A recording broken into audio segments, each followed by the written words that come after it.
Good evening, Professor Arnett. My name is Sonia Castro. I have worked in the medical field for over 20 years. The last 5 years have been focused managing a women's health clinic here on the Central Coast. This assignment today, we will be discussing communication in research projects and ethical importance as well. There are several principles that are related to scientific communication. These include clarity, accuracy, simplicity, and understandability, just to name a few.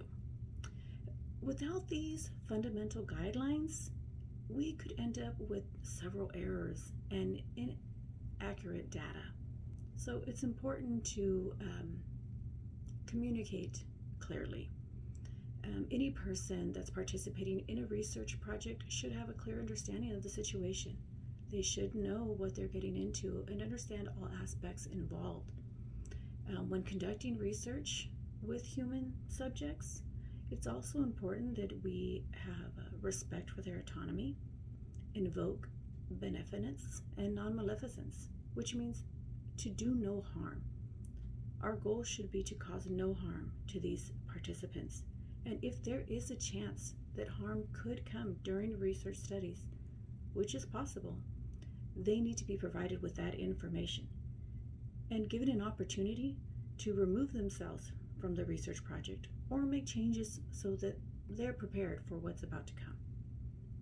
Before moving forward with this research project, it is also important that we obtain consent. Informed consent is required before we move forward with these research projects. And in order to make sure that the patients understand the consent that they are signing in the project that they are participating in, we need to make sure that we are communicating that information adequately. For me, in order to ensure that I'm communicating correctly, I would need to make sure that first, that I am speaking in a language in which they understand, whether that is English, Spanish, sign language, whichever language. If it is not something that I am able to speak fluently, then I need to make sure that I have adequate translation services available that meet the requirements to educate this participant properly. It's also important to recognize that having a conversation with any family or friends involved in the research project about the participant is not allowed, not without their consent. It's not only ethically incorrect, but it's legally wrong. It is a HIPAA violation, which is a legal requirement stating that you are not supposed to discuss any other person's medical history with a family member or friend or anyone outside of the research project without that participant's consent, which is normally required in writing. There are times when you can get a verbal consent from the patient to talk with another person, normally if they're in the same room, but otherwise it is important to get that in writing. There are some other skills that you could use, especially when trying to conduct a formal proposal or correspondence. So that would include staying on topic, providing a clear message, keeping it simple, and just making sure that you don't stray away from the topic. You don't want to use verbiage that is difficult for the participants to understand. There are a lot of medical terms that are difficult for people to understand.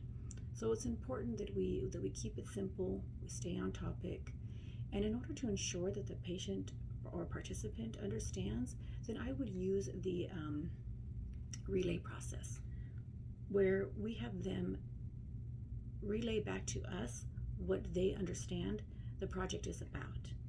This gives you an opportunity to correct any inadequate information, answer questions further, or simply validate the fact that they do in fact understand what the project is about and what they're getting themselves into.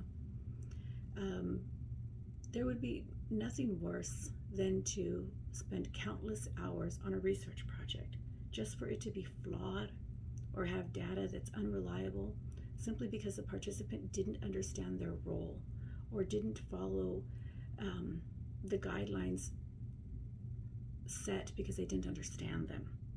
And to make matters worse, we would never want to face a lawsuit simply because the participant participated in a research study that they didn't understand and may have caused harm to them, whether it was mental, physical, emotional.